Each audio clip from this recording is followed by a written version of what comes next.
आज के मेन्यू में राजमा चावल हैं जी।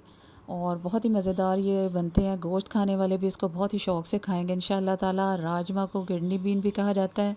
बहुत ज़्यादा इसकी फ़ादियत है। आयरन इसके अंदर बहुत ज़्यादा है। विटामिन B9 इसके अंदर बहुत ज़्यादा है। एंटीऑक्सीडेंट है और वज़न में कमी का ज़रिया है ये जी। आयरन की कमी को दूर करता है और बहुत ज़्यादा फ़ाइबर की मिकदार इसके अंदर शामिल है।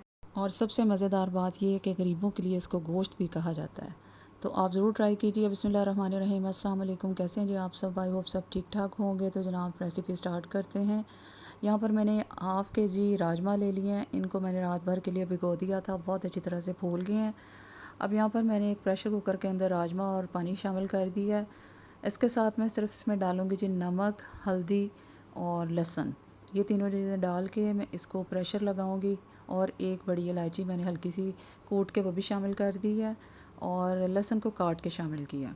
अब इसको प्रेशर लगाया जी 4 से 5 सीटियाँ। और देखें, और यहाँ पर देखें, मैं चेक करके आपको दिखाती हूँ कि बहुत ही अच्छी तरह से ये गल चुका है।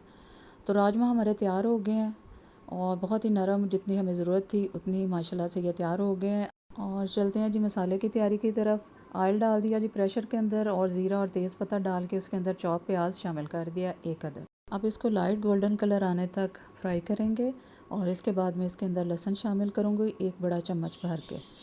और इसको मैंने पीस लिया है। इसको भी अच्छी तरह से भुनाई करेंगे प्याज के साथ ताकि इसका कच्चापन दूर हो जाए, अच्छी सी खुशबू आने लगेगी और इसका कलर हल्का सा चेंज हो जाएगा। तो मैं इसके अंदर शामिल करूँगी टमाटर और सब्ज़ मिर्च जो हमने काट के रखा है। 1 बड़ा टमाटर ले लें और 2 सब्ज़ मिर्चें मैंने इसमें काट के दोनों चीज़ें शामिल कर ली हैं। टमाटर को नरम होने तक पकाएंगे अच्छी तरह से और चम्मच चलाते रहें मुसलसल। और टमाटर का जायका जो है इसके अंदर बहुत ही ज़बरदस्त लगता है। टमाटर जो है नरम हो चुके हैं और मैंने इसमें खुश्क मसाले डाल दिए हैं।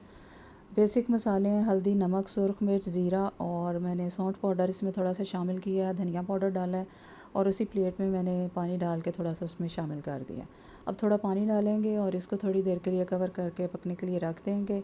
यहाँ पर देखें माशाल्लाह से मसाला हमारा तैयार हो गया है। बहुत ही ज़बरदस्त खुशबू आ रही है। एक मैंने उसके अंदर सब्ज़ मिर्च के 2 पीस करके उसे भी शामिल कर दिया है और राजमा इसके अंदर शामिल कर दिए हैं। इसको और मसाले को दोनों को इकट्ठा पकने देंगे ताकि अच्छा सा जायका हमारा इन दोनों का मिक्स हो जाए और ज़बरदस्त शोरबा भी गाढ़ा तैयार हो जाए।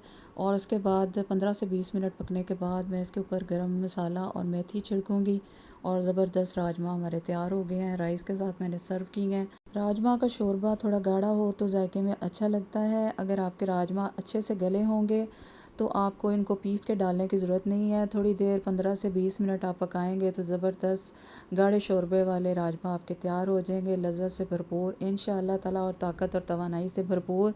गोश्त की कमी को दूर करेंगे। महंगाई बहुत ज़्यादा है, आप मेन्यू में शामिल करें और मुझे दुआ में याद रखें। अल्लाह हाफ़िज़।